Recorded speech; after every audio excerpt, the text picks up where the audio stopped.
आज पुण्यामध्ये वारजे येथे मिस्टर कौस्तुभ यांची ब्रिझा आपण ट्रायल घेतोय। एआय मोडला आपल्याला मॅक्स ॲव्हरेज मिळतो। हो ॲव्हरेजही मिळतो, परफॉर्मन्स पॉवर फार बेस्ट फील येतो। नॉर्मल पेक्षा थोडासा थ्रस्ट आहे गाडीला एआयला। हा पुढचा मोड टाकू आहे। आता एक रॅली मोड का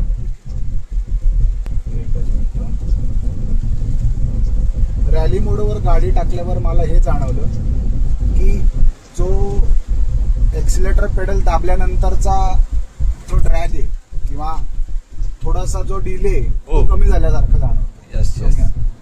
विदाउट मॉडिफाईंग एनिथिंग फिजिकली ज्या वेळेला हे डिव्हाइस आपण इन्स्टॉल केलं याच्यामध्ये आणि प्लग अँड प्ले असल्यामुळे मला नक्कीच बाकीच्या लोकांना सुद्धा हे रिकमेंड करायला आवडेल।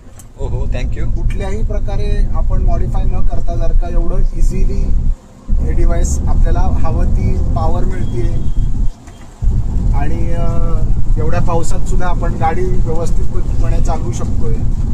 आपण काय रॅश ड्रायव्हिंग करत नाही आहोत, पण लेन्स चेंज करताना किंवा व्यवस्थित वेळेवर जिथे इंडिकेटर दाखवायचं आहे तिथे आपण इंडिकेटर दाखवून लेन्स चेंज करतोय आणि त्याचबरोबर आपल्याला स्पीड ही मेंटेन ठेवता येतो या डिव्हाइसमुळे।